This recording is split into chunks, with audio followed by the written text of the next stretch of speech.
हरे हरे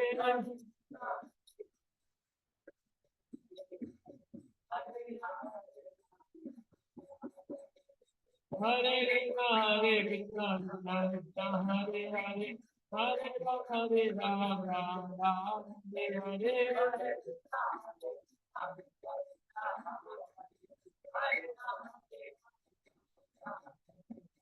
हरे हरे हरे राम राम राम हरे हरे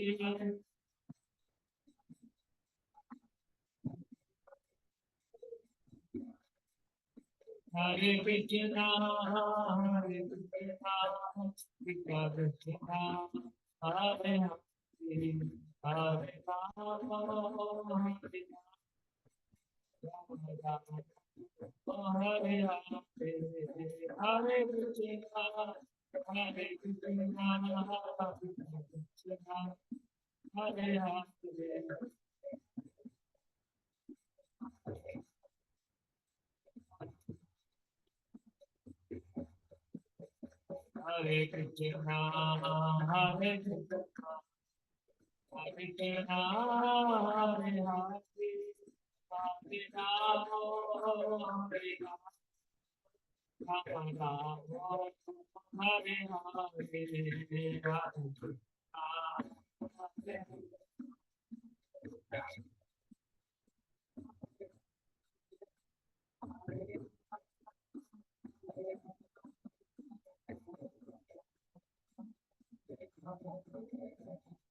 हरे कृष्णा हरे कृष्णा हरे कृष्णा हरे हरे हरे राम हरे राम राम हरे हरे हरे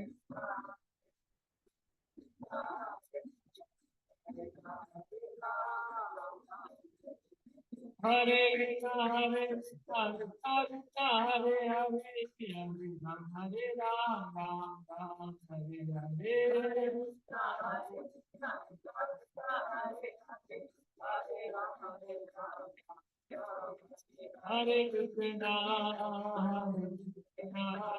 कृष्णा कृष्णा कृष्णा हरे हरे हरे राम हरे राम राम हरे हरे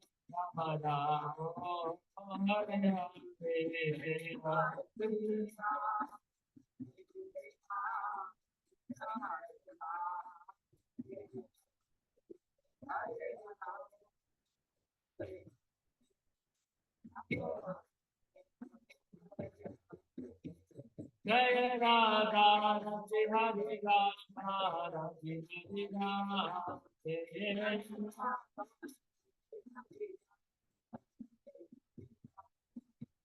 जय राधा श्याम राधा राधे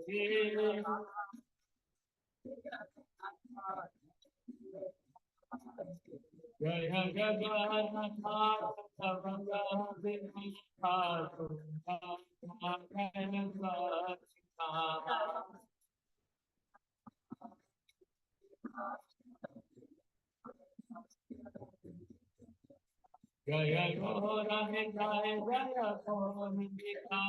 जय गौर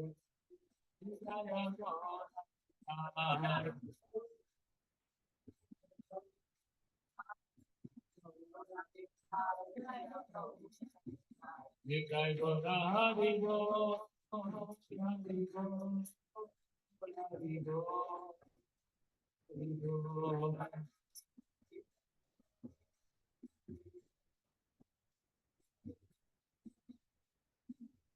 जय जय प्रभुपाद प्रभुपाद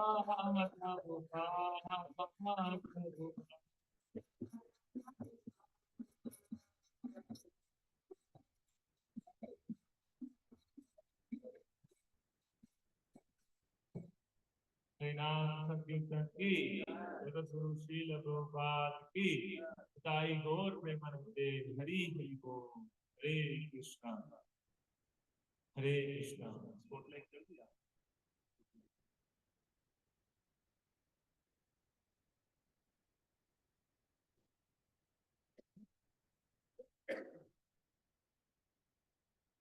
हो गया स्पॉटलाइट हरे कृष्णा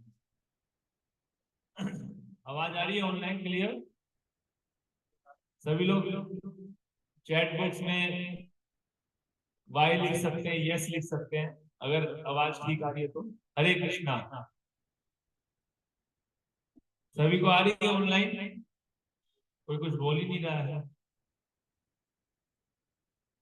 ओके, हरे कृष्णा। ओम नमो भगवते वासुदेवाय।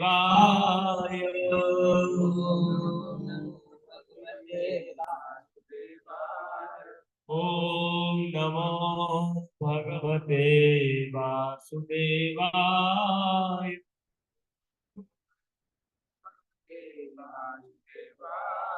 ओम नमो भगवते वासुदेवाय।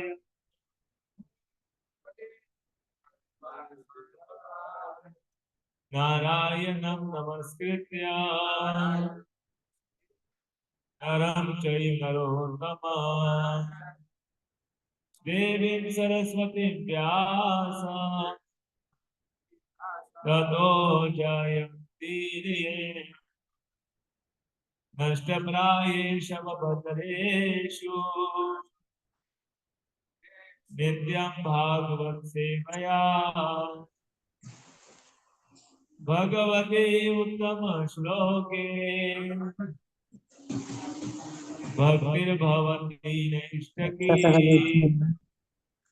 कृष्णाय वासुदेवाय मस्त देवकी नंदनाय च 8:30 नंद गोकुमारा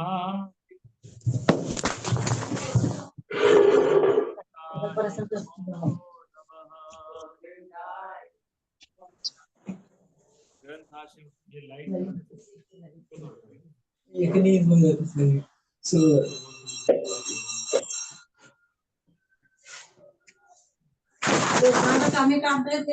माँ काटा तो तनी ऐसे काटा था ऐसे धार भी नहीं ऐसे काट पे एक बार धार भी ऐसे काट भी नहीं तो ये हाथ पड़ के उसने भाव खून का जिस्म चाकू में हाँ था देखना पूरा हाथ में काटा तो का वो ये कहीं के चोट भी छोड़ इसका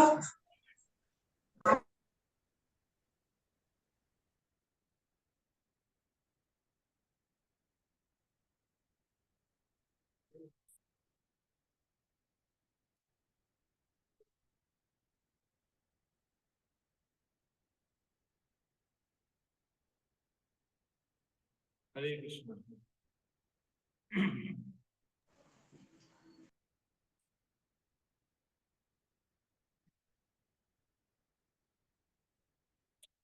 श्लोक संख्या 39 41 40 नंबर तक हमने पढ़ लिया था कल। 5वें स्कंद की 4वीं अध्याय का श्लोक संख्या हम पढ़ेंगे 41। हरे कृष्ण।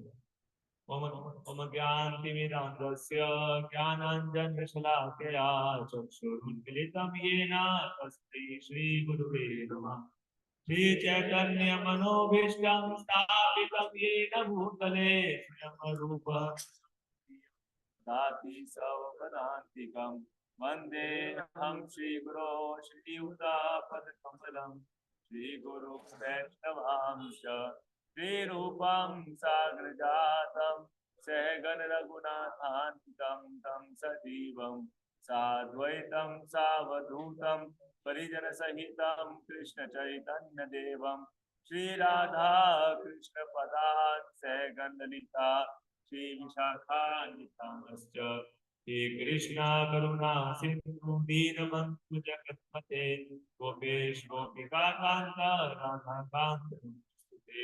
तप्त कांचन गौरांगी राधे वृंदावनेश्वरी वृषभानुते देवी प्रणमामि हरिप्रिये। वाञ्छाकल्पतरुभ्यश्च कृपासिन्धुभ्येव च पतितानां पावनेभ्यो वैष्णवेभ्यो नमः। जय श्री कृष्ण चैतन्य प्रभु नित्यानंद श्री अद्वैत गदाधर श्रीवासादि गौर भक्त हरे कृष्णा कृष्णा कृष्णा हरे हरे हरे राम नमो विष्णुपादाय कृष्णपृष्ठाय भूतले श्रीमते भक्तिवेदांत स्वामी नामिने नमस्ते सरस्वती देवे गौरवाणी प्रसादिने निर्विशेष शून्यवादी पाश्चात्यदेशकारिणे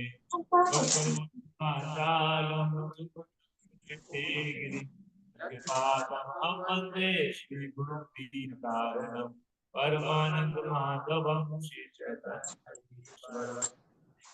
हरे कृष्णा। सभी का आज की मॉर्निंग शिव क्लास में हार्दिक स्वागत है।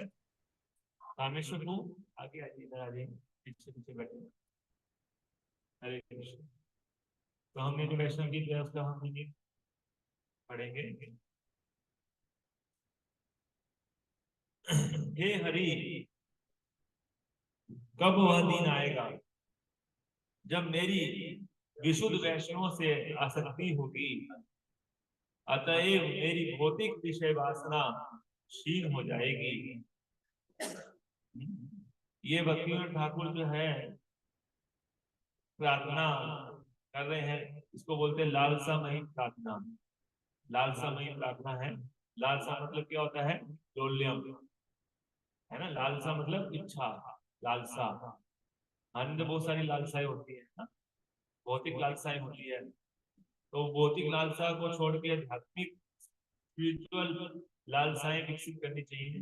वो कौन कैसे विकसित करनी चाहिए, उसका उदाहरण जो है ये गीत में भक्तिविनोद ठाकुर ने अपने भाव प्रकट कर रहे हैं कि हे हरि, कब वह दिन आएगा जब मेरी विशुद्ध वैष्णव से आसक्ति हो जाएगी, अतएव मेरी भौतिक विषय वासना क्षीण हो जाएगी।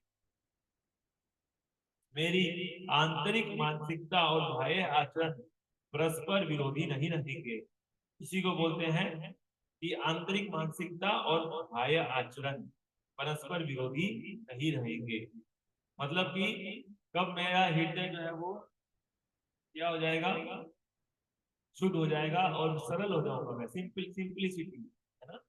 जैसा बाहर वैसे ही अंदर। एक वैष्णव का जो हृदय होना चाहिए हमेशा सिंपल होना चाहिए, है ना। उसको कॉम्प्लिकेट नहीं होना चाहिए, डुप्लीसिट नहीं होना चाहिए। अंदर कुछ बाहर कुछ, है ना। पॉलिटिकल नहीं होना चाहिए, राजनीतिज्ञ नहीं होना चाहिए वैष्णव को, है ना। युधिष्ठिर महाराज जैसे थे कि कैसे थे, है ना। वो पॉलिटिकल नहीं थे, यद्यपि दुर्योधन पॉलिटिकल था। और किस तरह से उनको पांडवों को जो है वो उनका पूरा करने का सोचता था। बाहर से प्रेम दिखाता था, अंदर से पॉलिटिकल था, है ना। ऐसे वैष्णव है वो ऐसा नहीं होना चाहिए। वैष्णव कैसा होना चाहिए? एकदम सरल होना चाहिए, अंदर और बाहर एक समान। जैसे बाह्य आचरण है और अंदर का जो मानसिकता है, दोनों में विरोधाभास नहीं होना चाहिए, है ना। अंदर कुछ बाहर कुछ। ये अगर हम विकसित करने का प्रयास करें, जितना मात्रा में ये विकसित कर पाएंगे ना, उतना ही हम भगवान श्री कृष्ण को प्रसन्न कर पाएंगे। क्योंकि भगवान को ऐसे ही भक्त हृदय भगवान को बड़े पसंद है इस तरह के भक्त, है ना। और भगवान स्वयं भी बहुत सरल है। भगवान बहुत सरल है। कृष्ण एक्चुअली बहुत सरलता है भगवान के अंदर, है ना? तो भगवान चाहते हैं कि उनके भक्त भी क्या हो, सरल हो। तो पतित होने से ज्यादा कृष्ण को इसलिए जो है ना, पतित कोई अगर है, अगर किसी के अंदर बहुत ज्यादा पापी है और बहुत ज्यादा पाप किए हैं पहले पिछले जन्मों में, इस जीवन में भी, और अभी भी हो रहे हैं पाप, और वो निकल नहीं पा रहा है पाप में जीवन से, तो चैतन्य महाप्रभु और उद्धार कर देंगे। क्यों? इस चैतन्य महाप्रभु तो पतितों का उद्धार करने आए हैं। लेकिन बस हमें क्या करना होगा कि हमें एडमिट करना होगा, मानना होगा कि हाँ मैं पापी हूँ, मैं दुराचारी हूँ, ऐसा मानना पड़ेगा भगवान, है ना। कपट नहीं होना चाहिए कि नहीं नहीं मैं तो बहुत अच्छा हूँ। अब बाहर से तो काफी पतित बोल रहे हैं, अंदर से जो है अपने आप को बहुत सुपीरियर समझ रहे हैं कि मैं बहुत बड़ा हूँ, है ना। और बाहर से दिखा रहे हैं कि मैं बहुत जवान पे है कि मैं तो बहुत पतित हूँ, है ना। और अंदर ही अंदर जो है वैष्णव से ईर्ष्या द्वेष, है ना, और सब कुछ चल रहा है। अपने आप को सर्वोपरि मान रहे हैं। तो इस तरह का भाव जो है अंदर और बाहर आचरण अगर एक समान नहीं है तो चैतन्य महाप्रभु उद्धार नहीं करेंगे। चैतन्य महाप्रभु पतितों का उद्धार करते हैं लेकिन कपटियों का उद्धार नहीं करेंगे। तो कपट होता है एक प्रकार से, है ना, कि अंदर कुछ और बाहर कुछ। इस प्रकार से अगर हमने कोई अगर सच में हम बोल रहे कि हम पतित है तो पतित महसूस भी करना चाहिए अपने आप को, है ना। और वैष्णव में दोष दर्शन नहीं देख करना चाहिए, स्वयं में दोष दर्शन करना चाहिए।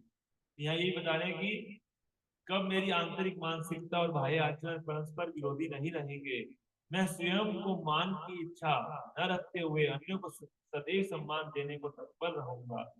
हाँ, अपने मान की इच्छा नहीं करूंगा और दूसरे को मान देने के लिए हमेशा तैयार रहूंगा।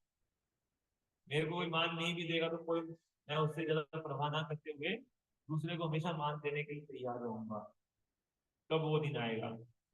इस सम्मान भाव से मैं भगवान श्री कृष्ण का स्मरण करता हुआ निरंतर श्री कृष्ण संकीर्तन में रत रहूंगा। और इस तरह के भाव अगर हम विकसित हो जाती है तो फिर निरंतर भगवान श्री कृष्ण संकीर्तन कर सकते हैं।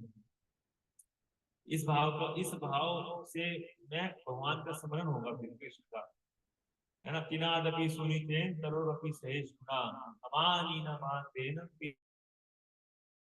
सदा हरि। भगवान का सतत स्मरण अगर हम करना चाहते हैं, है ना, हम चाहते हैं कि हमारा भगवान का सतत स्मरण हो, तो ये सब क्वालिफिकेशंस हैं।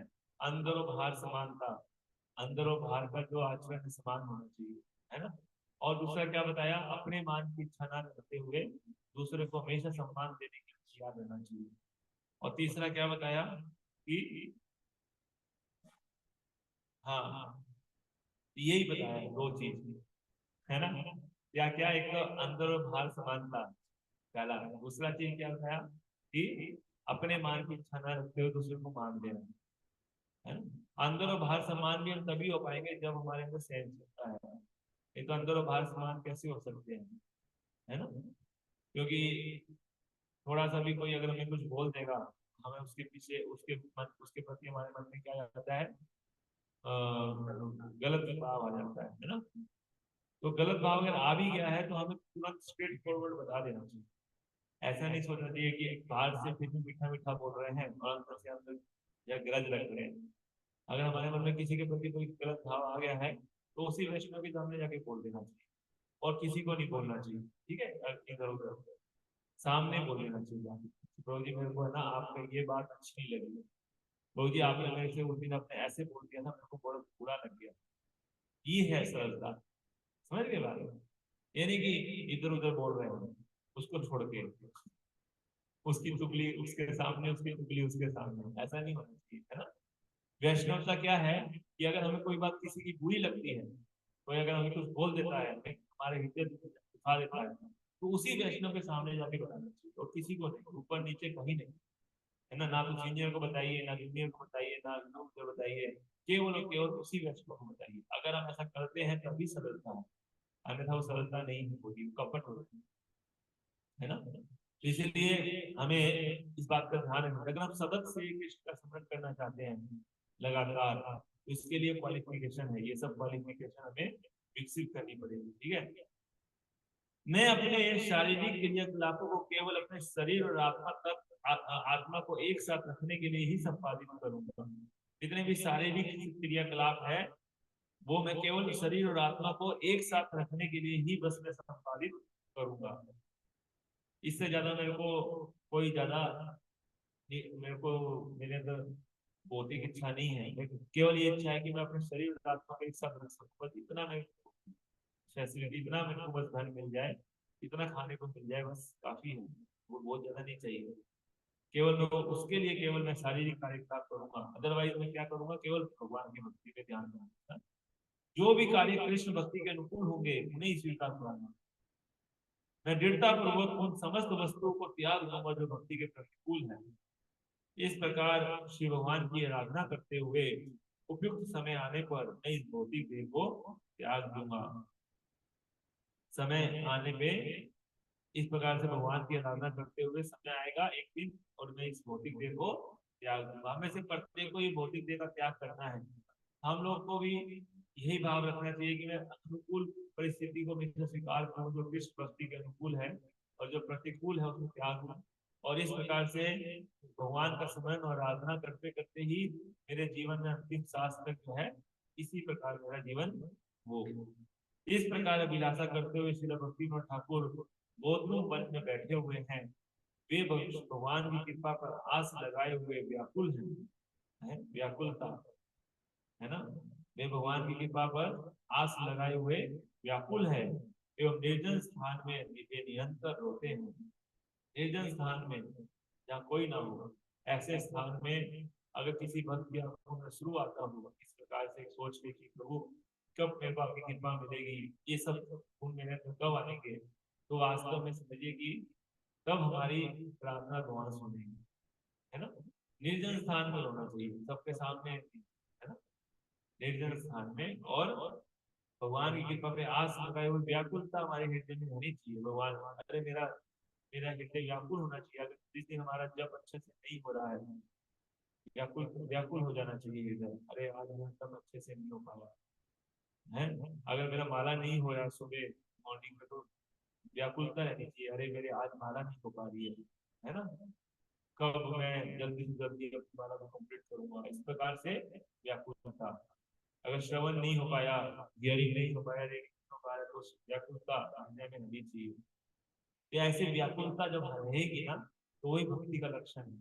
अगर जिसका हृदय व्याकुल नहीं हो रहा है, अगर भगवान की भक्ति कर, भगवान के से डिटैच हो गया, वो अगर हरिनाम से विरक्त हो गया, हरिनाम से विरक्ति आ रही है ना, भगवान के निजी सेवा से विरक्ति आ रही है, भगवान के विग्रह से विरक्ति आ रही है, मंगल आरती से विरक्ति हो रही है ना, मॉर्निंग प्रोग्राम से विरक्ति अगर आ रही है, तो भक्ति नहीं हो रहा है, फिर कुछ और ही हो रहा है ना। भक्ति भक्ति में क्या होना चाहिए, व्याकुलता होनी चाहिए। अगर मंगल आरती नहीं गया तो व्याकुल होना चाहिए, अरे आज मंगल आरती नहीं हो पाया, है ना। या फिर अगर मान लीजिए आज श्रवण नहीं हो पाई, भागवत क्लास मिस हो गई, तो व्याकुलता होनी चाहिए, अरे आज भागवत क्लास मिस हो गई है। या मेरी आज माला नहीं हो पाई अच्छे से, या मेरा आज जो है सेवा जो है वो अच्छे से नहीं हो पाया, है ना। तो इस प्रकार से हमारे हृदय में क्या होना चाहिए, इस प्रकार से हमारे हृदय में क्या होना चाहिए, व्याकुलता का अनुभव होना चाहिए। जैसे भक्ति में ठाकुर भी व्याकुलता का अनुभव करते, तो व्याकुलता का अनुभव होना यही भक्ति का लक्षण है, बता रहे हैं।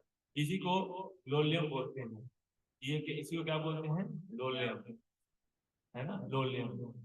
तो लोल्यम हमारे अंदर भगवान के प्रति विकसित नहीं होगा, तो भगवत धाम जाने की कोई चांस नहीं है ना। तो प्रत्येक भक्त का ये अपना ही अपना खुद का कर्तव्य है कि वो भगवान के प्रति लोल्यम विकसित करे, है ना। लोल्यम जो है फॉलोवर्स के प्रति विकसित हो सकता है, धन के प्रति आसानी से फॉलोवर्स, जन्म जन्म सुंदरी कविता, इसके प्रति लोल्यम तो विकसित बड़े आसानी से हो जाएगा, लेकिन कृष्ण के प्रति नहीं हो पाएगा। इसके लिए हमें मेहनत है, हमें ध्यान पूर्वक जो है आचार्यों के इन गीतों पर मेडिटेट करना पड़ेगा, कैसे हमारे आचार्य जो है वो प्रार्थना कर रहे हैं, लालसामयी प्रार्थना, इसी को बोलते हैं लालसामयी प्रार्थना, है ना। तो ये बहुत आवश्यक है हमारी भक्ति में आगे बढ़ने के लिए। तो हमने जो भौतिक संसार भोग का एक विकट वन, इसके ऊपर हम चर्चा कर रहे थे ना।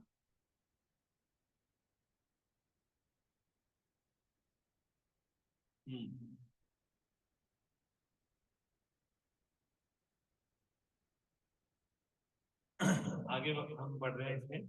सकाम कर्म रूपी लता की शरण स्वीकार कर लेने पर भजजीव अपने पवित्र कार्यों के वन स्वरूप स्वर्ग लोक को प्राप्त हो सकता है, और इस प्रकार नारकीय स्थिति से तो उसे मुक्ति मिल सकती है, किंतु वह दुर्भाग्यवश वहां रह नहीं पाता। तो एक वन है, भौतिक वन, भौतिक संसार जो है वो एक वन के समान बताया गया है, भोग का एक निकट वन है भौतिक संसार। इस भौतिक संसार में रूपी वन में एक लता है जिसका नाम है सकाम कर्म की लता। तो उस लता का आश्रय भक्ति जब ले लेता है, सकाम कर्म की लता का आश्रय लेने का मतलब है कि भौतिक इच्छाओं की पूर्ति करने के लिए भक्ति करना, या भक्ति करना या तो कर्म करना, कुछ भी, है ना। सकाम मतलब मेरे को ये मिल जाए वो मिल जाए, हाँ, उसको अपने उस कर्मों के फलों को भोगना, खुद ही एंजॉय करना, भगवान के लिए समर्पित नहीं करना। अगर भगवान के लिए समर्पित कर देंगे तो वो सकाम कर्म नहीं करने का, वो कर्म योग होगा। सकाम कर्म कब कहलाता है, जब वो कोई व्यक्ति कर्मों के फलों को खुद भोगता है। सैलरी आती है तो पूरी सैलरी को अपने लिए खर्च करता है, अपने बैंक बैलेंस बढ़ाता है, अपनी पत्नी, अपने बच्चे, मैं और मेरा, बस भगवान कृष्ण ने भी, भगवान कृष्ण के लिए कोई त्याग नहीं करता। इस प्रकार से अगर करता है तो वो सकाम कर्म है। लेकिन कर्म योग अगर करना है तो क्या करना पड़ेगा, अपने कर्मों के फलों को त्यागना, है ना। तो इसलिए जो भी हमारे कर्म का फल होता है वो फॉलोवर्स है, हम कर्म कर रहे हैं, हम भक्ति कर रहे हैं, उससे फॉलोवर्स मिल रहे हैं। फॉलोवर्स अगर अपनी भक्ति कर रहे हैं, अपना ही सब कुछ करवा रहे हैं, है ना, अपने तो गुरु को अर्पित नहीं कर रहे, गुरु के प्रति समर्पित नहीं कर रहे, तो वो भी क्या हो जाएगा, सकाम हो जाएगा। तो बहुत सावधान है भक्ति में आने के बाद भी। बहुत सारे भक्त लोग 80% से भी ज्यादा, 90% मान लो, इससे भी ज्यादा हो सकते हैं, भक्त लोग सकाम करते हैं, सकाम नहीं रहते हैं, क्योंकि निष्काम होना बड़ी मुश्किल बात है। इंसान ये निष्काम भावना सीखता है, उसके लिए भगवान कृष्ण से प्रेम होना चाहिए, कृष्ण के प्रति, गुरु के प्रति शरणागति होनी चाहिए, और जो कि बहुत बहुत डिफिकल्ट है शरणागति, है ना। इसे ज्यादातर लोग जो है अपने ही बारे में सोचते हैं, अगर भक्ति भी करते तो यही करते हैं, कैसे धन कैसे प्राप्त हो जाए, फॉलोवर्स कैसे मिल जाए, अपने अपने फायदे को सोचते हैं, गुरु की ये नहीं करते। तो वास्तव में भक्ति जो होती है ना, गुरु के लिए होती है, गुरु को समर्पित करना होता है हर चीज, है ना। जैसे हर चीज जो है वो किसकी संपत्ति है, गुरु की। ये शरीर भी गुरु की संपत्ति हो जाता है, हमारी संपत्ति नहीं है। तो शरीर ही जब हमारा नहीं है तो प्रत्येक वस्तु हमारी कैसी हो सकती है, कोई भी। अगर आप मान लीजिए प्रचार कर रहे हो और आपके साथ में लोग जुड़ रहे हैं, तो भगवान किसी को भेज रहे हैं, तो वो किसकी संपत्ति है, गुरु की है, गुरु के हैं ये सब। तो गुरु की सेवा में उनको लगाना चाहिए, पर भगवान की सेवा में लगाना चाहिए, अपनी सेवा में नहीं लगाना चाहिए, है। कई बार भक्त लोग जो है प्रचार करते हैं, है ना, और फिर जब प्रचार करने भक्त बना दिए, अब बोलते कि फोन करते हैं गृहस्थों को कि प्रभु जी या माता जी जो भी है, कि हमारे लिए कुछ स्पेशल प्रसाद बनाइए, बहुत मजा आता है, कुछ जो है स्पेशल कुछ हमारे लिए पराठा बना के लाइए, है ना। या फिर 2 दिन हो गए पनीर की सब्जी नहीं खाया, आप बना ही के लाइए हमारे लिए, है ना। भोग लगा दीजिएगा भगवान को, कोई दिक्कत नहीं है, लेकिन हमको हमारे लेके आइएगा, है ना। तो ये क्या है, भोग है ना, यही भोग। कहने का अर्थ ये है कि अपनी सेवा करना, अपनी इंद्रिय तृप्ति करना, है ना। सोच रहे कि मैं और मेरे फंस जाना कि मेरा है, जबकि है गुरु का, लेकिन अपने लिए अपनी इंद्रिय तृप्ति करना, अपना मान सम्मान, खूब माला पहना रहे हैं, खूब प्रणाम हो रहा है, और सोच लेना कि मेरे सम्मान मेरा है, आ जाओ मेरे है, ऐसा सोचना है ना। तो ये सब चीज जो है ना, मान प्रतिष्ठा को अपने अपना समझ लेना, जब ये गुरु का होता है।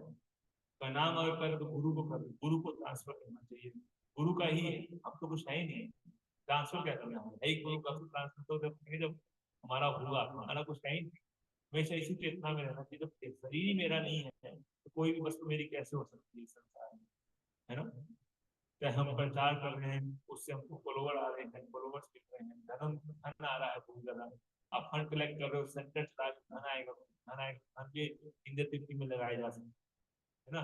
खूब गैजेट खरीद रहे हैं, खूब मोबाइल फोन खरीद रहे हैं, बड़े बड़े हाई स्टैंडर्ड के हैं, अपनी इंद्र तृप्ति, तो सेवा करेंगे, सेवा है, सेवा के लिए ले रहे हैं, लेकिन सेवा के लिए ले रहे कौन डिसाइड करेगा, गुरु डिसाइड करेंगे कि आप डिसाइड करोगे। हमें बहुत सावधान रहना चाहिए, भक्तों को, प्रचारक को भी बहुत सावधान रहना चाहिए, है ना, कि कोई भी चीज हो, प्रभुपाद जी अपने लिए एक पैसा खर्च नहीं करते, हजारों लाखों रुपया, करोड़ों रुपया आता था, लेकिन प्रभुपाद जी अपने लिए एक रुपया खर्च नहीं करते थे, है। उस दिन व्यास पूजा में गए थे, सीताश्वर महाराज बता रहे थे कि आज महाराज बोल रहे थे कि मैं जो है कभी भी एक भी चीज जो है अपने लिए मैं खरीदता नहीं, जो मेरे को लोग देते वही मैं यूज करता हूँ, कपड़ा भी नहीं खरीदता है, यहाँ तक जो मेरे को देते हैं वही पहनता हूँ, ये भाव ना देखिए कितना उच्च कोटि का भाव है, तभी टिके हैं भक्ति में इतने समय तक। नहीं तो अगर भोग विलास वाला जीवन हो, माया उठा के ले जाएगी, है ना। इसलिए हम लोगों को क्या करना चाहिए, कभी भी अपने कभी भी अपने सुख की इच्छा नहीं होनी चाहिए कि मेरे को कैसे प्राप्त हो जाए सुख। जो भी चीज है ईशावास्य एकदम सर्वम, सब कुछ भगवान श्री कृष्ण का है ना। और उन्हीं की सेवा में लगाना चाहिए हमको, चाहे वो कोई भी चीज हो, है ना। इंद्रिय तृप्ति नहीं करना चाहिए कभी भी। हमारा जीवन सादा होना चाहिए, बिल्कुल simple life, simple living, high thinking. हमेशा प्रचार में, भगवान की सेवा में लगे रहे। जैसे आज हमने चर्चा किया कि केवल शरीर और आत्मा को एक साथ रखने के लिए ही तीनों ठाकुर कहते हैं कि कब मैं केवल शारीरिक कार्यकलाप करूंगा। शारीरिक कार्यकलाप उतने ही करने चाहिए जितना शरीर और आत्मा को एक साथ रखना है, बस, उसके ज्यादा नहीं। तो यहाँ बता रहे हैं कि सकाम कर्म रूपी लता का की शरण स्वीकार कर लेने पर पद्धति अपने पवित्र कार्यों के फल स्वरूप स्वर्ग लोक को प्राप्त हो सकता है। हो सकता है कि वो स्वर्ग लोक चला जाए, है ना। लेकिन वहां भी वापस आना पड़ता है, वहां भी उसे नरक की मुक्ति मिल जाएगी, लेकिन फिर भी वो वहां पे रह नहीं पाता। अपने पवित्र कार्यों के फल भोगने के पश्चात उसे निम्न लोकों में लौटना पड़ता है। इस प्रकार वह निरंतर ऊपर नीचे आता जाता रहता है। कभी फर्स्ट फ्लोर पे, कभी कभी कभी किसी फ्लोर पे, कभी किसी फ्लोर की तरह है ये संसार, है ना। तो कभी कभी 5वें, कभी 100वें फ्लोर पे चला गया, कभी 5, कभी नीचे आ गया, फिर ऊपर चला गया, फिर नीचे, ऐसे लिफ्ट में कभी ऊपर कभी नीचे चल रहा है ना। तो ये स्थिति है पतिदेव की। इस प्रसंग में श्री चैतन्य महाप्रभु ने कहा है, ब्रह्मांड भ्रमिते कोनो भाग्यवान जीव, गुरु कृष्ण प्रसादे पाए भक्ति लता बीज। सृष्टि से लेकर प्रलय पर्यंत लाखों वर्षों तक भ्रमण करते रहने पर भी किसी को भौतिक जगत के पथ से तब तक छुटकारा नहीं मिल पाता जब तक उसे किसी विशुद्ध भक्त के चरण अरविंद में शरण नहीं प्राप्त हो जाएगी। सृष्टि से लेकर प्रलय तक पर्यंत लाखों वर्षों तक भ्रमण करते रहने पर भी भक्त जीव को इस भौतिक जगत के पथ से छुटकारा नहीं मिलता है। कब तक नहीं मिलता है? जब तक कि उसे किसी वैष्णव विशुद्ध भक्त के चरण कमल में शरण नहीं प्राप्त होती। जिस प्रकार एक वानर वट वृक्ष की एक शाखा का आश्रय लेता है और सोचता है कि वे आनंद का अनुभव कर रहा है, उसी प्रकार यह बद्ध जीव अपने जीवन के वास्तविक ध्येय को जाने बिना सकाम कर्म रूपी कर्म कांड का आश्रय लेता है। जैसे कोई एक वानर है, वानर मतलब बंदर, एक बंदर जिस प्रकार से एक वट वृक्ष की एक शाखा का आश्रय लेकर के सोचता है कि बहुत आनंद आ रहा है, वैसे ही बद्ध जीव जीवन के वास्तविक ध्येय को जाने बिना क्या करता है, सकाम कर्म की शाखा को पकड़ के आश्रय ले लेता है ना। कभी कभी वह इन कार्यों के द्वारा स्वर्ग तक पहुंच जाता है, तो भी वह फिर से पृथ्वी पर नीचे आ जाता है। श्री चैतन्य महाप्रभु ने इसका वर्णन ब्रह्मांड भ्रमिते कहकर दिया है। किंतु यदि भगवान श्री कृष्ण की कृपा से कोई भाग्यवान जीव गुरु की शरण प्राप्त करता है, तो उसे पूर्ण पुरुषोत्तम भगवान की भक्ति करने की विधि का पता चल जाता है। इस प्रकार वह इस भौतिक जगत के सतत संघर्ष से छूटने की युक्ति जान लेता है। तो गुरु से शरण प्राप्त करके क्या करता है कि इस संसार से कैसे छूटना है, संघर्ष जो हो रहा है, इस संघर्ष से कैसे छूटना है, इसकी युक्ति जान लेता है। इसलिए वेदों का यह आदेश है कि मनुष्य को गुरु महाराज की शरण में जाना चाहिए। वेदों की घोषणा है, तद विज्ञानार्थम स गुरु मेवाभिगच्छेत्, मुंडम उपनिषदे बताया गया है।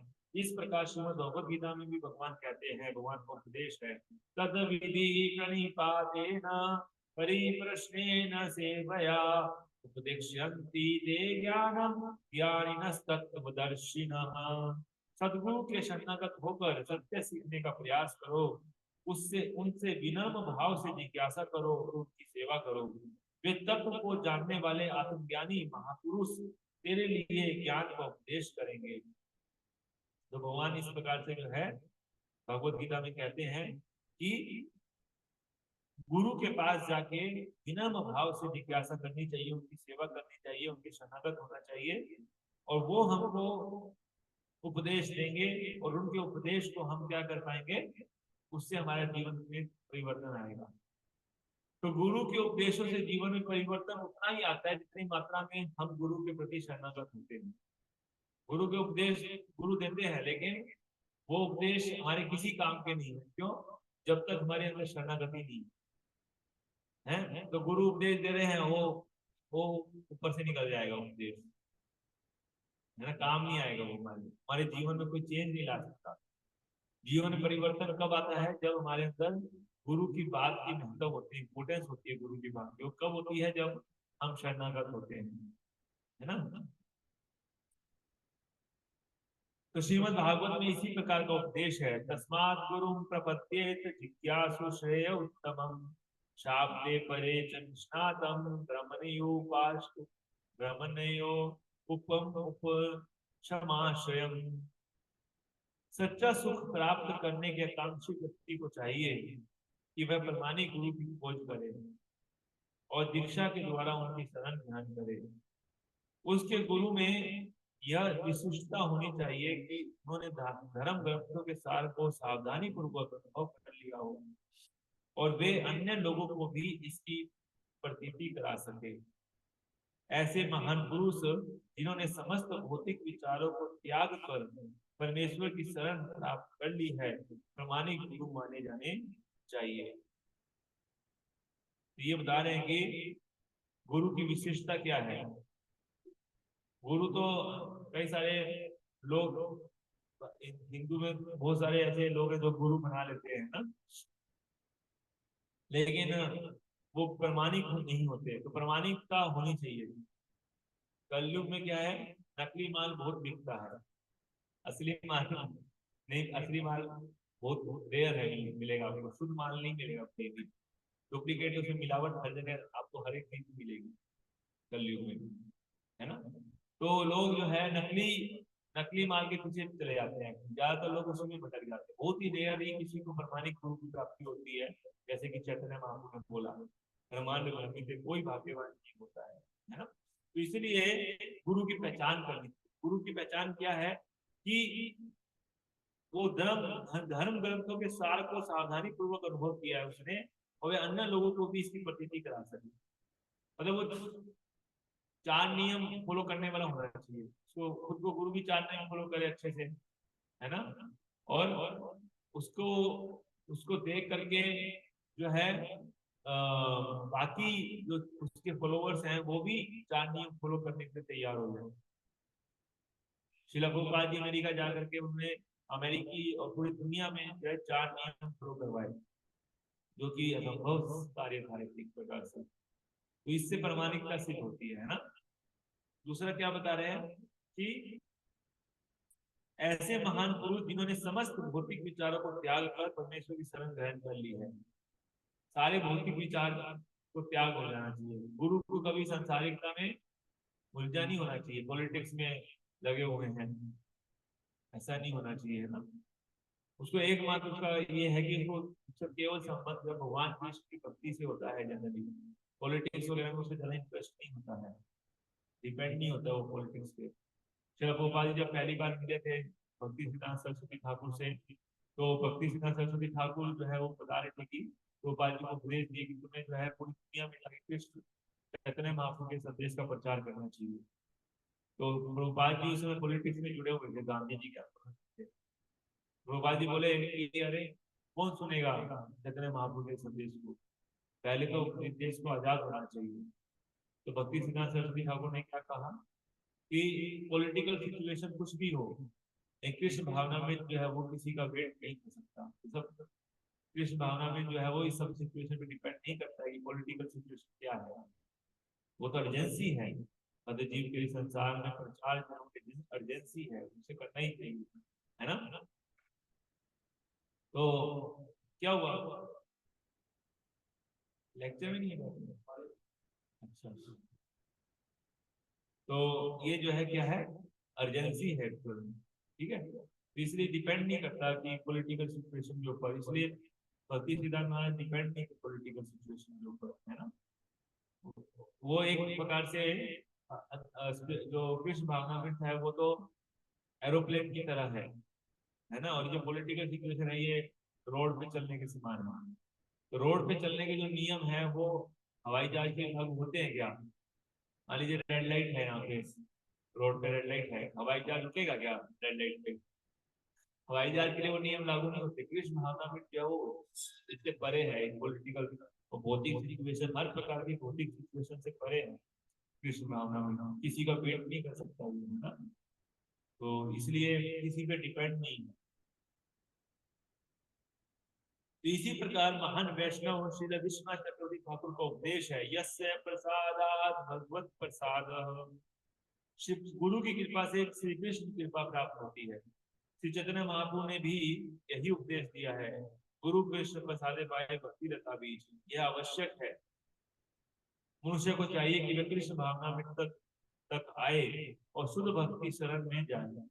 कृष्ण भावनामृत में आए और शुद्ध भक्ति की शरण में जाए।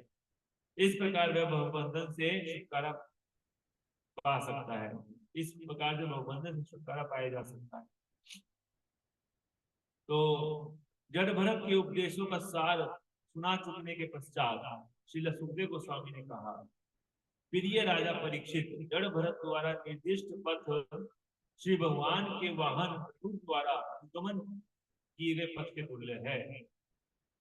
जड़ भरत ने जो शिक्षा हमें पिछले काफी अध्यायों में से पढ़ रहे हैं, 9वें अध्याय से शुरू किए थे और 14वां अध्याय चल रहा है। तो ये सारी शिक्षा जड़ भरत 5वें स्कंद का 9वां अध्याय से लेके 5वें स्कंद का 4वां अध्याय 14वां अध्याय, ये जो 5 अध्याय है ना, 9, 10, 11, 12, 13, 14, 6 अध्याय, ये जो अध्याय है ये बता रहे हैं कि श्री भगवान के वाहन गरुड़ द्वारा अनुगमन किए गए पथ के तुल्य है। गरुड़ जी जिस रास्ते से शिव भगवान को लेके आते जाते हैं उस पथ के तुल्य है ये जड़ भरत का जो जो शिक्षा दी है वो, ये पथ पे कोई और कोई चलेगा तो, है ना। और सामान्य राजागण मक्खियों के समान जो जो जो रास्ता दिखाया है जड़ भरत ने, ये रास्ता किसके समान है? गरुड़ जी जहां तक है। और सामान्य जो राजागण होते हैं या फिर जो आपके संसारिक लोग हैं, ये सब किसके समान? मक्खी के समान है, मक्खियों के समान है। मक्खियां गरुड़ के पथ पर नहीं जा सकती। गरुड़ जी के पथ में मक्खियां जा सकती है कभी? तो संसारिक भौतिकतावादी लोग कभी भी जड़ भरत की शिक्षाओं के को मान नहीं सकते, उस पर नहीं चल पाएंगे। केवल और केवल जो गरुड़ जी के समान हैं, भक्त हैं, वही चल सकते हैं इस पथ पर, और कोई नहीं चल पाएगा। बाकी सब मक्खियों की तरह है। कौन बता रहे हैं? मैं नहीं बता रहा हूँ। कौन बता रहा है? ये मत सोचिएगा मैं बता रहा हूँ, सुखदेव गोस्वामी बोल रहे हैं। ठीक है, सुखदेव गोस्वामी कहीं मैं पढ़ रहा हूँ, श्लोक संख्या है 42, 5वें स्कंद के 14वें अध्याय का। ठीक है, मक्खियां गरुड़ के पथ पर नहीं जा सकती। आज तक बड़े बड़े राजाओं तथा विजयी नेताओं में से किसी ने भी भक्ति पथ का अनुसरण नहीं किया। बड़े बड़े राजा भी हुए हैं, विजयी नेता भी हुए हैं बहुत ज्यादा, लेकिन किसी ने भी जो है भक्ति पथ का अनुसरण नहीं किया, मानसिक रूप से भी नहीं किया। बोल रहे बड़े बड़े राजा हुए हैं और बड़े बड़े विजयी नेता हुए। आप बोलोगे तो ऐसा क्यों बोल रहे हैं? जनक महाराज तो यही राजा भी थे। तो कुछ कुछ एक्सेप्शंस हैं, मतलब जैसे, है ना, जैसे परीक्षित महाराज स्वयं है, और जड़ राजा भरत है, भरत महाराज, ऋषभ देव, है ना, या फिर क्या नाम उनका, जनक महाराज। कुछ राजा हैं, लेकिन बता रहे हैं कि ज्यादातर जो राजा हैं और बड़े बड़े विजय नेता है कभी भक्ति पथ का अनुसरण नहीं करते और मानसिक रूप से भी नहीं कर पाते। ये भी नहीं कि मन से थोड़ा बहुत करते हो, मन से भी नहीं कर पाते। तो कई बार हम लोग कलयुग के लोग बोलते हैं, अरे हम तो मन में बहुत बड़ी भक्ति करते हैं, हमारे मन में बहुत साफ है हमारा मन। बोले हरे कृष्ण नाम लीजिए, यानी मन में तो करते ही है जी, 24 घंटे चलता ही रहता है मन तो। सुखदेव गोस्वामी कह रहे हैं कि बड़े बड़े राजा और नेता भी जो है मानसिक रूप से भी भक्ति पथ का अनुशीलन नहीं कर पाएगा। हैं? हम कौन सी खेत की मूली है कलयुग के प्रतियुग हैं? इतने अगर बड़े होते तो फिर सतयुग में जन्म लेते, कलयुग में काय को आते हैं हम, है ना? इतने अगर सुखते होते तो हम। तो कहने का अर्थ यह है कि हमको अहंकार है ना, लोग को तो मन में तो चलते ही रहता है, मन में तो सब कुछ चलते रहता है ना? कितना मन जो है देखिए लोगों को भ्रमित कर रहा है संसार को, है ना? मन जो है, इसलिए भगवान कहते हैं सबसे बड़ा दुश्मन है हमारा, जानी दुश्मन, है ना? उसी को उसी के गले में हाथ डाल के जो है उसकी घूमते रहते हैं कि मेरा मित्र है, वो आपको ऐसा डुबोएगा कि पानी भी नहीं मांगेगा, है ना? ऐसा ऐसा डुबोएगा मन हमको।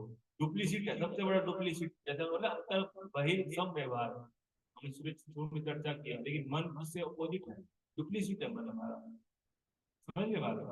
शुरू में कुछ बोलता है 2 मिनट में पलट जाता है, गिरगिट के समान रंग बदलते हैं मन हमारा, गिरगिट के समान। पहले बोलेगा ये काम करो, पाप करने के बाद करो करो इसको करो, मूवी देखो, फिर बाद में बोलेगा क्यों देखा मूवी, क्यों किया, ऐसे बोलेगा, मतलब एकदम रंग बदलता है। पहले आपको करवाएगा गलत कार्य आपसे, फिर बाद में बोलेगा क्यों किया, अब अच्छा कर लिया, सुसाइड कर, लटक इसके पंखे से रस्सी टांग के लटक जा, यही उपाय है और कोई उपाय नहीं है। पहले तो एग्जाम में मूवी दिखाएगा, है ना? पहले तो क्या करेगा, एग्जाम में मूवी दिखाएगा, पढ़ने नहीं देगा। जब एग्जाम में फेल हो जाएगा बोलेगा अरे फेल हो गया, अब वो कोई उपाय नहीं है, चल लटक पंखे से। तो मूवी कौन दिखाया, वो भी मन दिखाया, और लटकवा लटकवा कौन रहा है, वो भी मन लटकवा रहा है? इसी को बोलते हैं डुप्लीसिट। तो मन से बड़ा डुप्लीकेट कोई नहीं है, बता रहा हूँ, कोई नहीं है। इसलिए मन के ऊपर कभी आस से मत लीजिए, मन के भरोसे मत रहिए। किसके भरोसे रहना चाहिए, गुरु और शास्त्र से रहना चाहिए, मन के भरोसे नहीं रहना चाहिए। मन आपके कभी भला नहीं सोचेगा, आपको कभी भला सोच ही नहीं सकता मन, आपका और मेरा कभी भला नहीं सोच सकता मन, बता रहा हूं।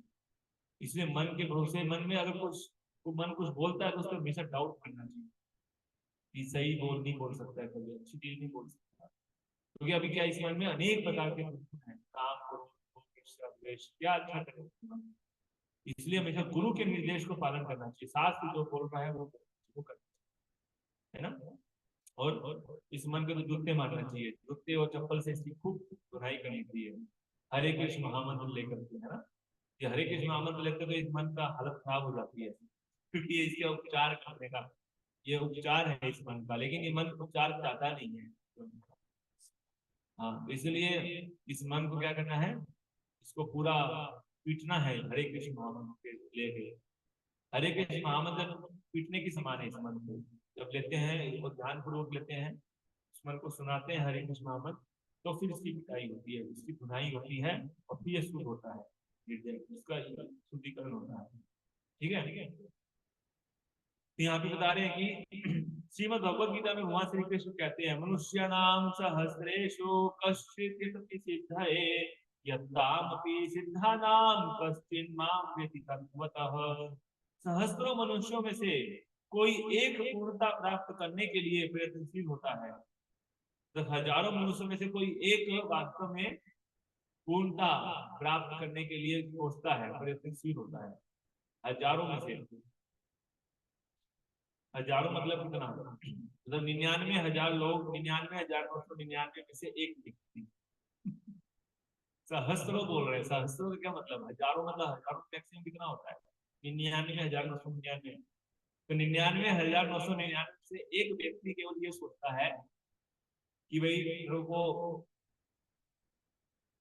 अपने जीवन में थोड़ा सा सोचता है कि भाई मैं क्यों हूँ यहाँ पे संसार में, ना क्या है को। बाकी तो लोग सोचते ही नहीं है, वो तो कुत्ते बिल्ली की तरह चल रहा है जीवन। समझ गए बात? तो इतना पहले ये बताया, और उन सिद्धि प्राप्त करने वालों में से कोई बिरला मनुष्य मुझे तत्वतः जान पाता है।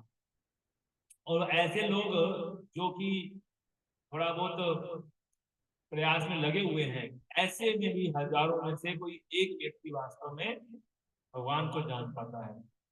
बिरला व्यक्ति, बिरला होगा गुरु, उनमें से मान लीजिए ऐसे 99,999 लोग जो लगे हुए हैं, उनमें से भी कोई एक व्यक्ति मिलना व्यक्ति नहीं पाता, इतना कठिन है। तो भक्ति में सेवा का मार्ग अनेक शत्रु पर विजय पाने वाले राजाओं के लिए भी अत्यंत कठिन है। भले ही ये राजा युद्ध भूमि में विजयी रहे हो, किंतु वे देहात्म बुद्धि पर विजय प्राप्त नहीं कर सकते। युद्ध भूमि में विजय प्राप्त करना बड़ा आसान है, लेकिन अपनी देहात्म बुद्धि पर विजय प्राप्त करना बड़ा कठिन काम। असली विजय तो वही है जो अपनी देहात्म बुद्धि पर विजय प्राप्त करे। बड़े बड़े सिकंदर ने पूरी दुनिया जीत लिया, लेकिन अपने देहात्म बुद्धि को जीत नहीं पाए। ऐसे बहुत बड़े बड़े हुए हैं जो पूरी दुनिया को जीत लिए, लेकिन देहात्म बुद्धि से नहीं जीत पाए अपने आप को, है ना। ऐसे अनेक नेता, स्वामी, योगी तथा नामधारी अवतारी पुरुष हैं जो भौतिक तर्क में उलझे रहते हैं और अपने आप को पूर्ण पुरुष के रूप में विज्ञापित करते रहते हैं, किंतु अंततः वे सफल नहीं होते। निस्संदेह भक्ति मार्ग का अनुगमन करना अत्यंत कठिन है, किंतु यदि कोई महाजनों के पद का अनुसरण करना चाहता है तो वह अत्यंत सरल हो जाता है। महाजनों से यह कथा सफल था कि महाजनों ने जिस रास्ता बताया है उस रास्ते पे चलो, अगर मुंडी नीचे करके शांति से, विनम्रता से, हैं, तो फिर बहुत सरल है पहुंचना। एक मुंडी को ऐसे रखो एकदम थोड़ा करके, हम नहीं झुकेंगे, सिर झुकाएंगे नहीं, कट जाएगा लेकिन झुकाएंगे नहीं सही सिर को, तो कटेगा ही वो, तो माया काटेगी उसको। माया काटेगी उसको, झुकाओगे नहीं तो कटेगा ही वो, समझना है, झुकाना तो पड़ेगा ही, नहीं झुकाओगे तो कटेगा ही एक्चुअल में।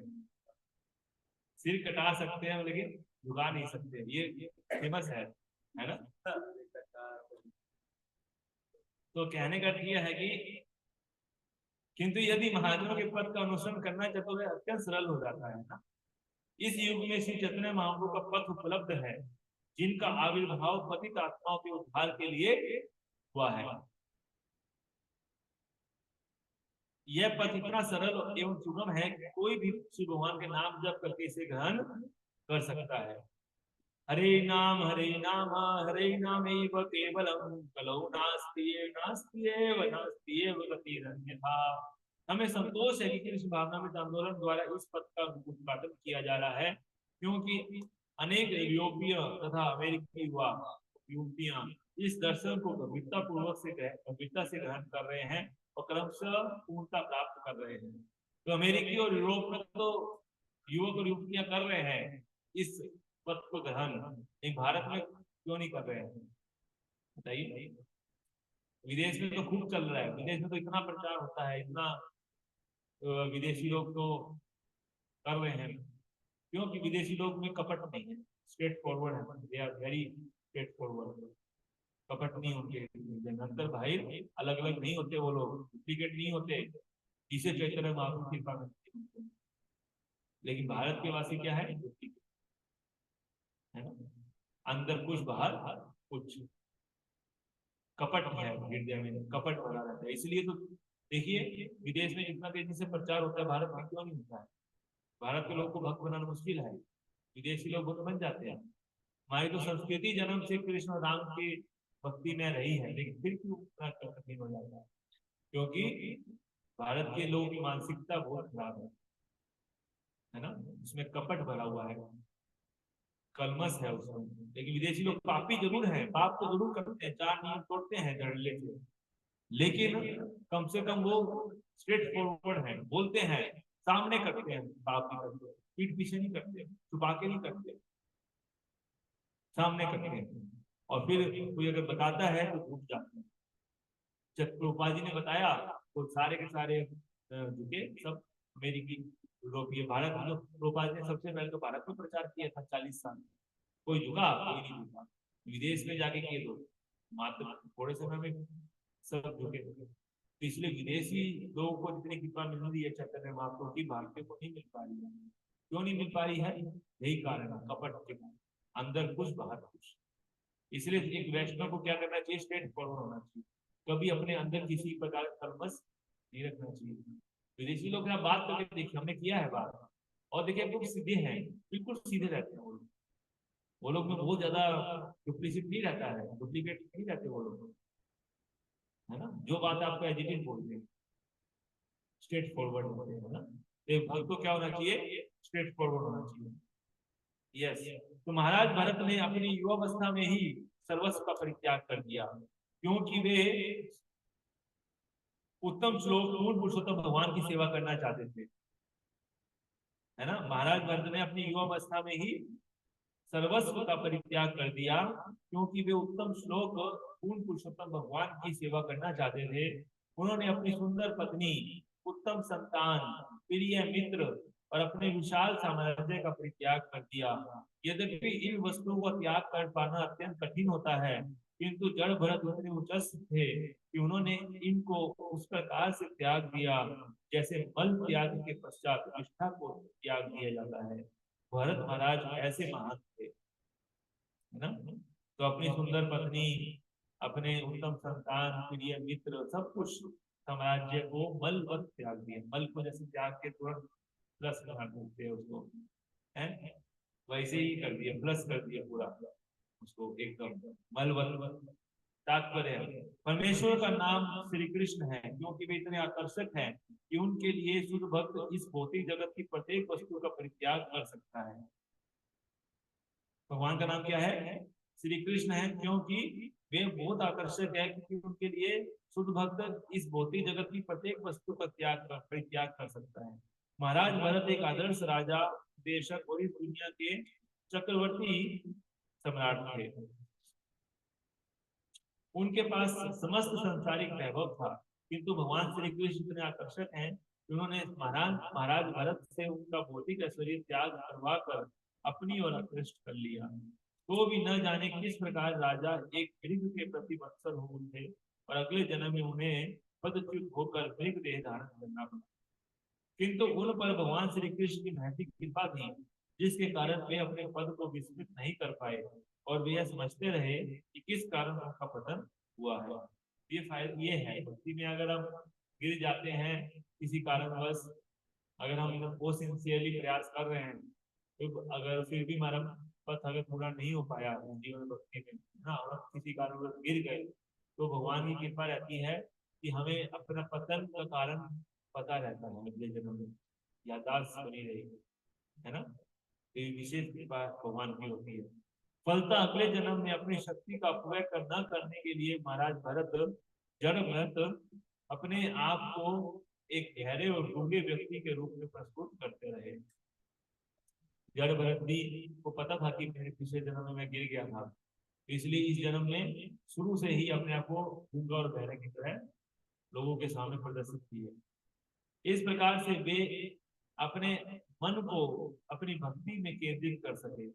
हमें महान राजा भरत से यह शिक्षा ग्रहण करनी चाहिए कि कृष्ण भावनामृत का अनुशीलन करने में किस प्रकार सतर्क रहा जाए।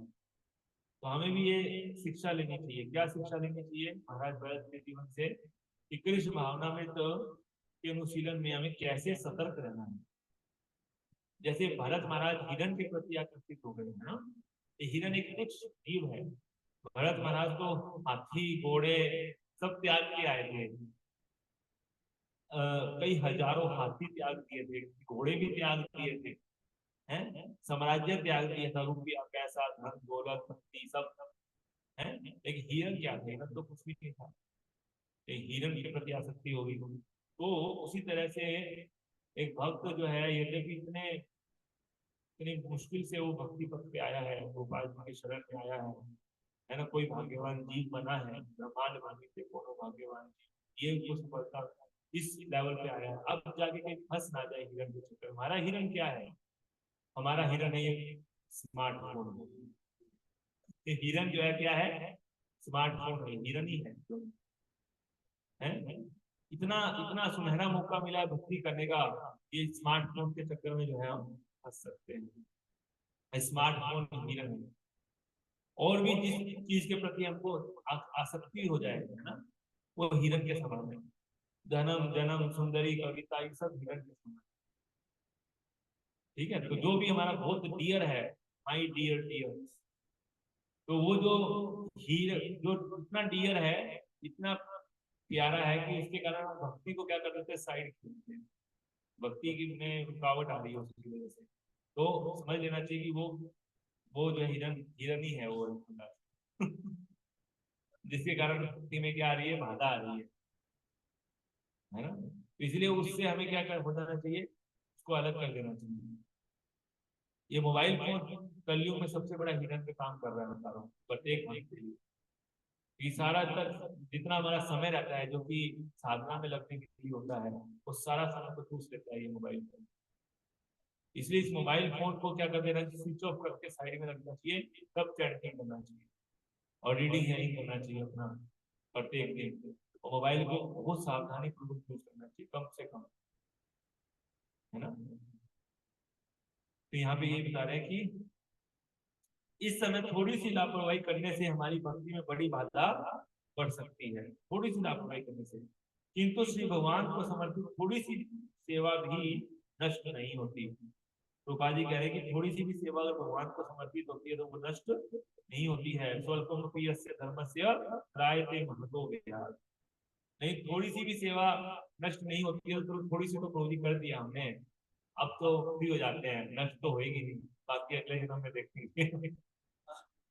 ऐसा सोच सकता है कोई, है ना। लेकिन ऐसे सोचने से कोई मूर्ख ही सोचेगा ऐसा। मान लीजिए घर में आग लगी हुई है और आप बोल रहे कि निकल जाओ, बोले नहीं नहीं प्रभु जी, एक कमरे में आग बुझा दीजिए, उसी कमरे में रह जाऊंगा, बाकी में आग लगी रहनी,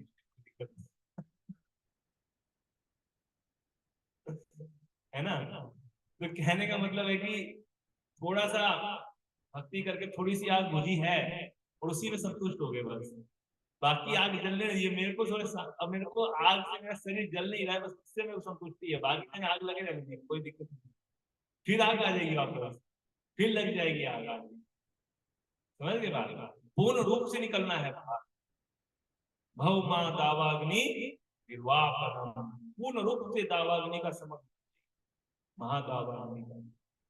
यानी कि थोड़ा सा शांति मिल गई भक्ति करने से, बस संतुष्टि हो गई। तो जी मेरे तो एक नौकरी नहीं लगी थी तो जी इसलिए माला कर रहा था, अब नौकरी लगी, अब क्या माला कर, तो हो गया। थोड़ी शादी नहीं हो रही थी सुंदर स्त्री से, है ना, इसलिए माला जप रहा था, अभी शादी हो गई तो ये क्या माला जपना, अब तो मजा करेंगे, तो हनीमून बनाएंगे जाके, है ना। तो कहने का अर्थ है कि मतलब थोड़ा सा भक्ति करने का फल अगर मिल जाता है जीव को, बद्ध जीव को, थोड़ा सा भी अगर उसको शांति मिल जाती है तो वो सोचता है कि अब तो बस सब हो गया, अब क्या करना भक्ति करके। तो ये जो है इस तरह का विचार नहीं होना चाहिए। कहने का यहाँ पे क्या बता रहे हैं कि तरह के महत्व गया, थोड़ी सी भी सेवा यदि नष्ट नहीं होती है, लेकिन हमको लापरवाही नहीं करना, हमको पूर्ण रूप से खत्म करना है, पूर्ण रूप से खत्म करना इस भौतिक जीवन को, इसी जीवन में ये तत्परता हमारे अंदर होनी चाहिए, इसी जीवन में खत्म है। सांप को जो है अधमरा नहीं छोड़ना है, पूरा मसल देना है एकदम। ये माया रूपी जो सांप है, इसको अगर आप थोड़ा छेड़ के छोड़ दोगे ना तो फिर आएगा काटने के लिए आपको। पूरा का पूरा मसल दीजिए, खत्म कर दीजिए इसको पूर्ण रूप से, है ना। तो इसलिए माया का पूरा समन होना चाहिए। देवी है सा गुणमयी मम माया प्रत्यया मामे वो ये प्रपद्यन्ते माया हताम, मेरी शरण ग्रहण कर, जो कर लेता है उसको छुटकारा मिल जाता है ना। यहाँ पे यही बता रहे हैं। तो थोड़ी सी लापरवाही करने से हमारी भक्ति में बाधा पड़ सकती है। थोड़ी सी भक्ति भी शाश्वत धन है, जैसा कि श्रीमद् भागवत में उल्लेख किया गया है। त्यक्त्वा सुधर्मं चन्नाबुधं हरेर् भजन् अपक्वोऽथ पतेत पतेत तो यदि यत्क्वा वा भद्रं बुधमुष्य किं भजतां सुधर्मतः स्वधर्मतः। यदि किसी प्रकार कोई व्यक्ति भगवान श्री कृष्ण के प्रति आकृष्ट हो जाता है तो भक्ति में वह जो कुछ भी करता है वह शाश्वत संपत्ति होती है। यदि वह अपरिपक्व अवस्था अथवा कुसंग के कारण वह पतित होता भी है तो उसकी भक्ति संपदा कभी भी नष्ट नहीं होती। इसके अनेक उदाहरण हैं, जैसे अजामिल, महाराज भरत और अनेक अन्य। थोड़ी सी भी करता है तो उसकी नष्ट नहीं होती है। जामिल का उदाहरण है ना, या फिर भरत महाराज का उदाहरण है, या गजेंद्र का उदाहरण है, गजेंद्र मोक्ष, है ना। तो बहुत सारे उदाहरण है ऐसे। यह कृष्ण भावनामृत आंदोलन प्रत्येक व्यक्ति को भक्ति में तत्पर होने का अवसर प्रदान करता है, भले ही वह अल्प समय के लिए ही क्यों न हो। इस प्रकार थोड़ी सी सेवा से मनुष्य को अग्रसर होने में प्रोत्साहन मिलता है, थोड़ी सी सेवा से मनुष्य को अग्रसर होने में प्रोत्साहन मिलता है, जिससे जीवन को सफल बनाया जा सकता है। इस श्लोक में श्री भगवान को उत्तम श्लोक कहा गया है। उत्तम का अर्थ है सर्वश्रेष्ठ, श्लोक का अर्थ है यश ख्याति। भगवान श्री कृष्ण सब प्रकार के ऐश्वर्यों से पूर्ण है, इसमें यश भी एक है। ऐश्वर्य से समग्र वीर्यस्य यशस्त्रियः। भगवान श्री कृष्ण के यश का अब भी विस्तार हो रहा है। हम इस कृष्ण भावनामृत आंदोलन को आगे बढ़ाकर श्री कृष्ण की कीर्ति को फैला रहे हैं। कुरुक्षेत्र युद्ध के 5 सहस्त्र वर्ष बाद भी भगवान श्री कृष्ण का यश विश्व भर में फैल रहा है। विश्व के प्रत्येक महत्वपूर्ण व्यक्ति ने कृष्ण भावनामृत आंदोलन के कारण इस समय तक भगवान श्री कृष्ण का नाम अवश्य सुना होगा। ऐसे व्यक्ति को जो हमें पसंद नहीं करते और इस आंदोलन को दबा देना चाहते हैं, वे भी किसी न किसी रूप में हरे कृष्ण का जप कर रहे हैं। मतलब कि जो इस आंदोलन को पसंद नहीं करते और दबाने का देना चाहते हैं, वही बोलते हैं हरे कृष्णा वाले तो बड़े बेकार हैं, ये हरे कृष्णा वाले तो इनका तो मतलब परेशान कर देंगे हरे कृष्णा वालों तो इनके मुंह से भी हरे कृष्ण निकल रहा है। तो पाजी कह रहे हैं कि इनका भी उद्धार हो रहा है। जो लोग जो है इनका दबाने का प्रयास कर रहे हैं कृष्ण तो भी उद्धार हो ही रहा है, वो भी हरे कृष्णा का नाम दे रहे हैं। वे कहते हैं हरे कृष्ण लोगों को प्रताड़ित करना चाहिए। ऐसे अल्पज्ञानी इस आंदोलन के वास्तविक महत्व को नहीं पहचानते। इसकी आलोचना करने इच्छा मात्र से उन्हें हरे कृष्ण उच्चारण करने का अवसर प्राप्त होता है, और यही इस आंदोलन की सफलता है। तो बाजी कह रहे यही हमारे आंदोलन की सफलता है कि लोग जो हमारे अंगेश के भी है वो भी बोलते हैं हरे कृष्णा वाले को तो परेशान कर दिया इन्होंने, तो वो भी हरे कृष्णा ले रहे हैं। तो यही हमारी सफलता है, बाजी कह रहे हैं ना। तो इस तरह से यहाँ पे जो है थोड़ा सा रह गया, इसको हम कंप्लीट कर लेते हैं।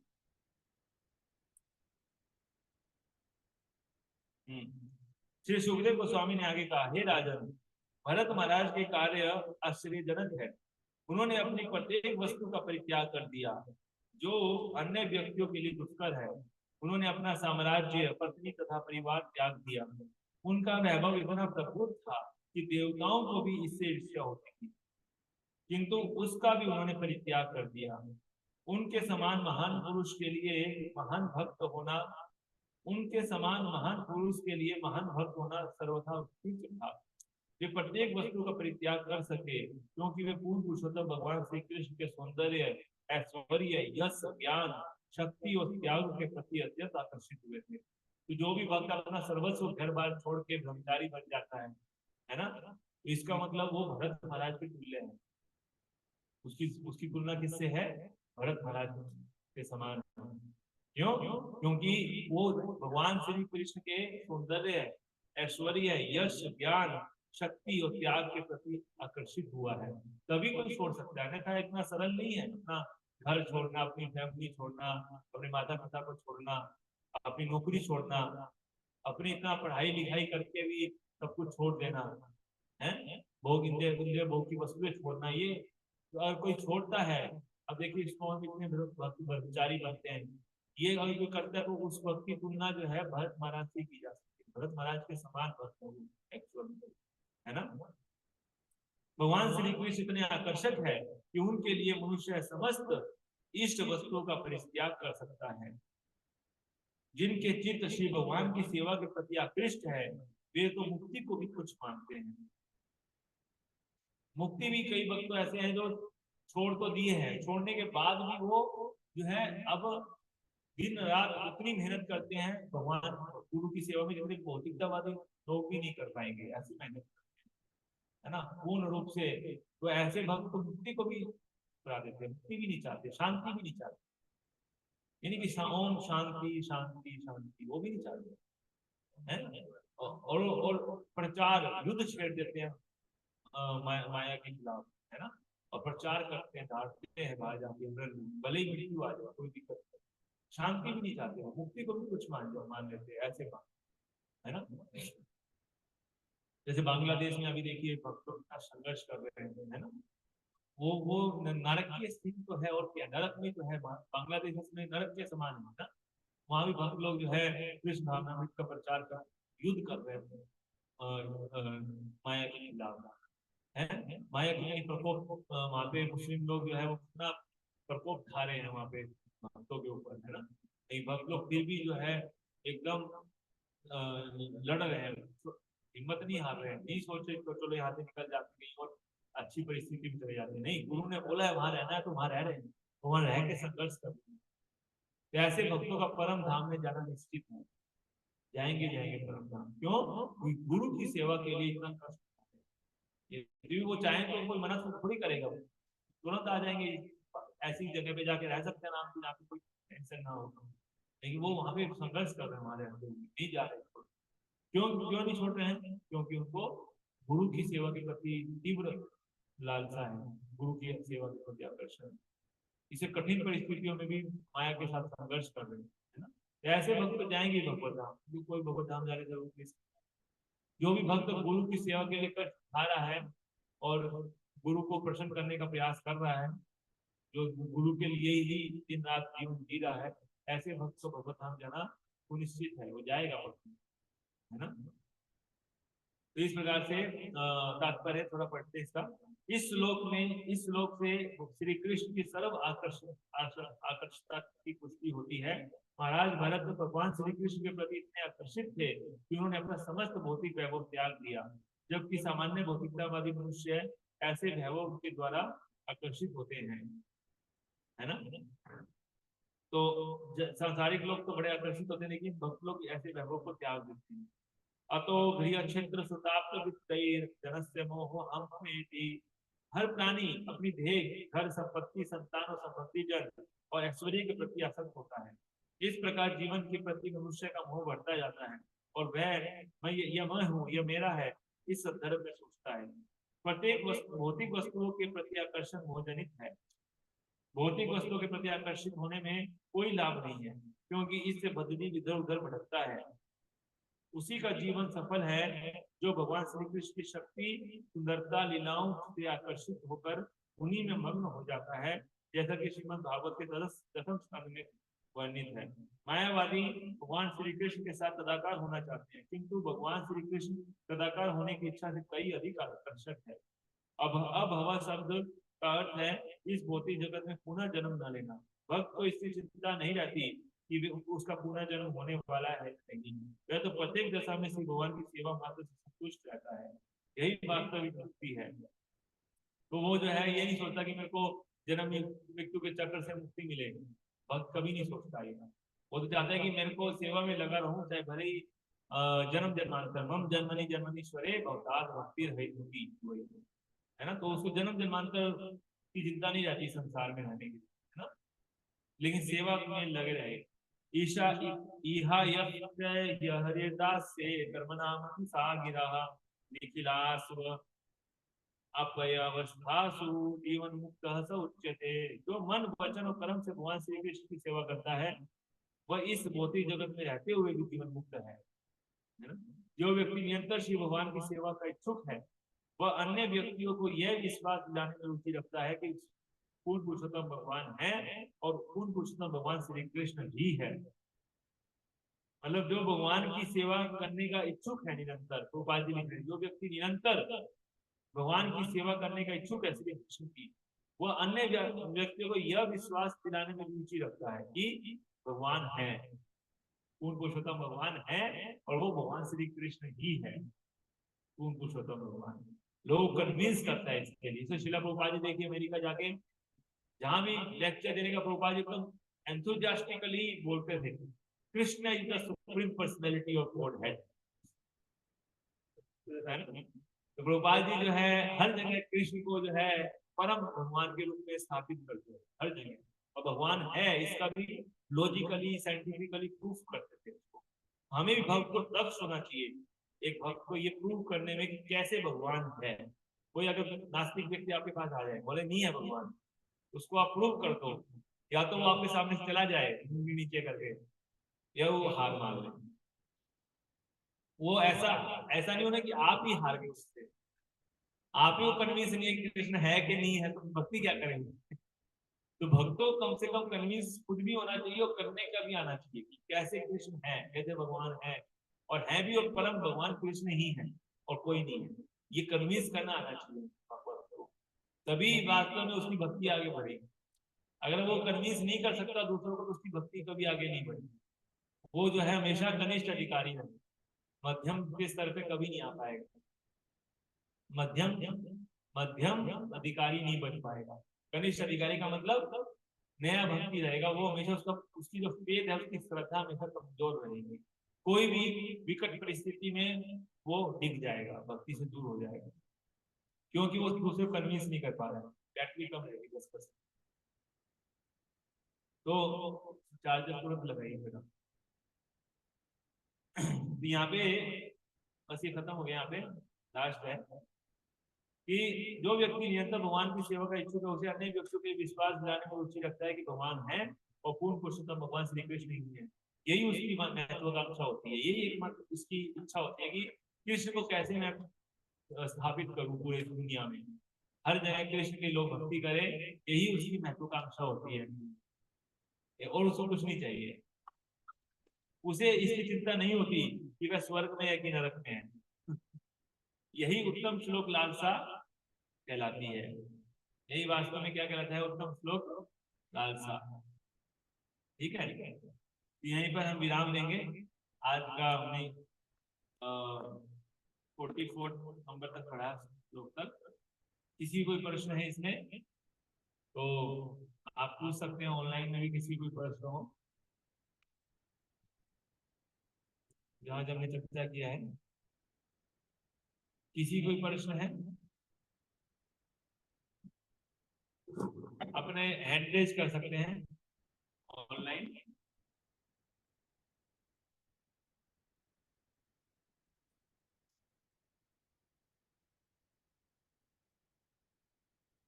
तो ऑनलाइन तो नहीं, ऑफलाइन है, किसी का भी क्वेश्चन है आप बताइए।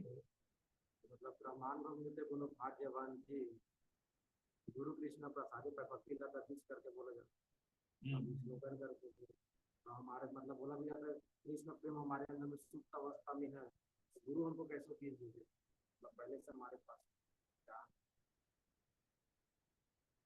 गुरु भक्ति लता बीज देते हैं ना, बीज क्या है वो, बीज मतलब कृष्ण प्रेम तो हमारे हृदय में है पहले से, सुप्त अवस्था में है, लेकिन जो बीज देते हैं वो जो बीज होता है वो क्या होता है, भक्ति लता जो है वो बीज एक्चुअल में क्या है, वो बीज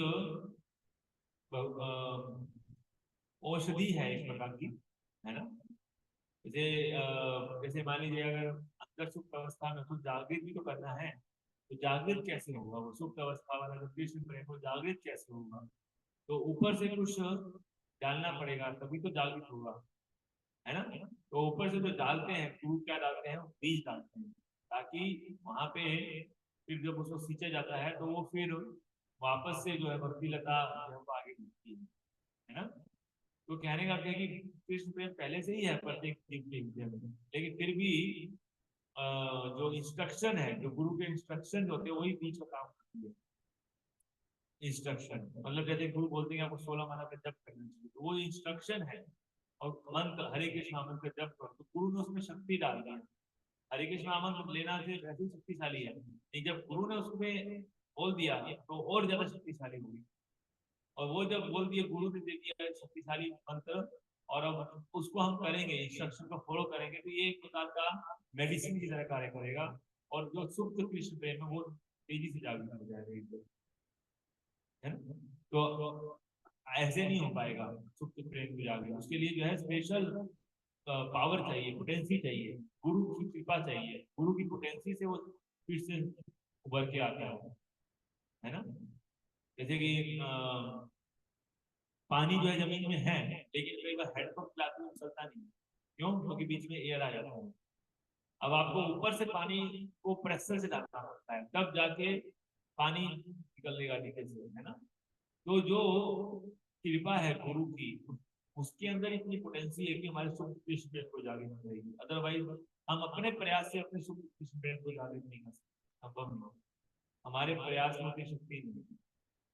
तो जब गुरु की कृपा से जब हम वो जो सुप्त कृष्ण प्रेम, गुरु की कृपा को जब इंस्ट्रक्शन जो आता है गुरु के मुख पद्म वाक्य चित्त से करिए, जब उसको हम चित्त में धारण करके उस पर एग्जीक्यूट करते हैं, तो उस एग्जीक्यूट करने से कृपा जो मिलती है गुरु की कृपा से, वो जो सुप्त कृष्ण प्रेम है वो बाहर आता है निकल के, वो फिर जागृत आता है। उसके अलावा जो है हमारे अंदर शक्ति नहीं है कि हम उसको जागृत कर पाए, जो असंख्य जन्मों से सोया हुआ है जीव संसार में। एक जन्म की बात थोड़ी है, असंख्य जन्मों से सोए हुए हैं, तो इतनी जल्दी जागृत नहीं हो जाएगा। गुरु की कृपा ही एकमात्र साधन है ना। तो इसलिए बीज है वो, उसी को बीज बोलते हैं। इंस्ट्रक्शन को बीज बोलते हैं। उसको मतलब उसको पावर दे दिया उसको, है ना, ऐसा। और महाराज गुरु को कौन कृपा आती है।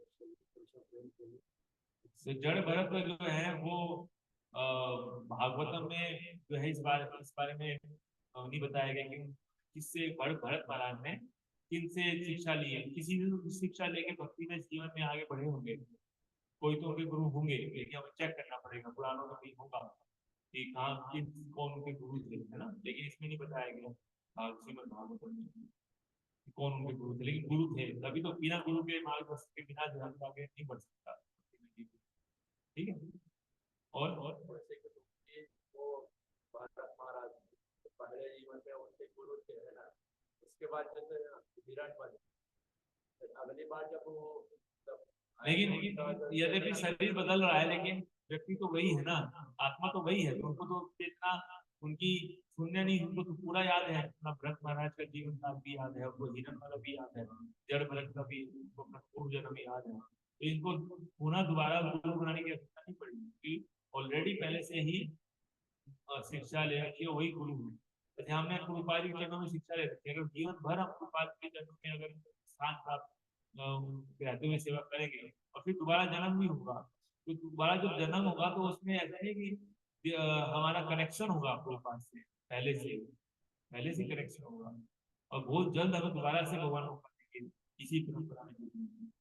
ऐसा नहीं है कि नहीं कनेक्शन होगा, कनेक्शन पहले से ही रहता है, कनेक्शन ब्रेक नहीं होता है। वो माता पिता से भौतिक कनेक्शन तो ब्रेक हो जाता है इस जन्म में, अगले जन्म में, है ना।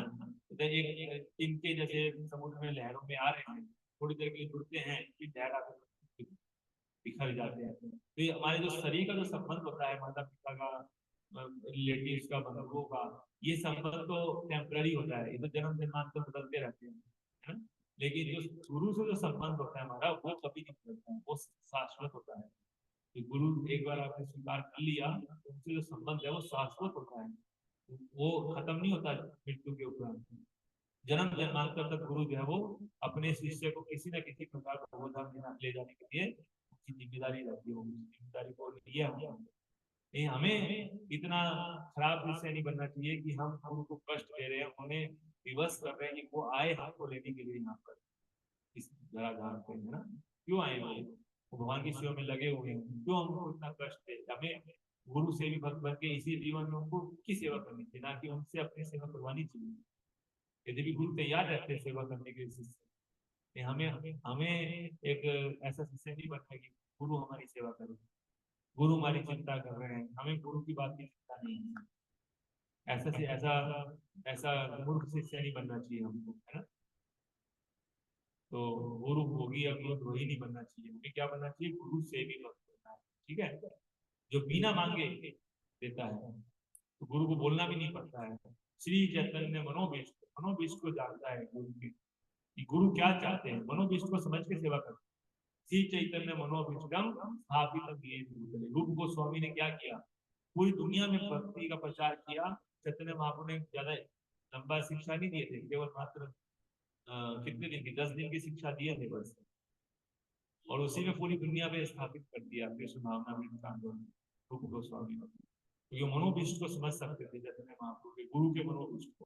तो जो हमको ऐसा बनना चाहिए जो गुरु के मनोभीष्ट को समझे। उसके लिए क्या होगा, उसके लिए गुरु से कनेक्शन होना चाहिए, गुरु से प्रॉपर कनेक्शन की आवश्यकता पड़ती है ना। तो गुरु को जब संतुष्ट हो जाते हैं गुरुदेव जब है, तो उनसे एक कनेक्शन बन जाता है, तो फिर मनोभीष्ट को जाना जा सकता है और मनोभीष्ट से सेवा की जा सकती है। अन्यथा एटलीस्ट जो गुरु बोल रहे हैं एटलीस्ट उतना तो फॉलो करे कम से कम, है ना। इस हाँ हाँ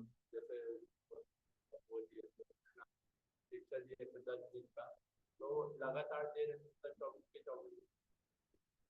तो ठीक है, और किसी को कोई प्रश्न है? यहाँ पे हम विराम करते हैं। ग्रंथ श्रीमद् भागवत महापुराण की जय, जगत गुरु श्रील प्रभुपाद की जय, जय गौर प्रेमानंदे, हरि हरि बोल, हरे कृष्ण।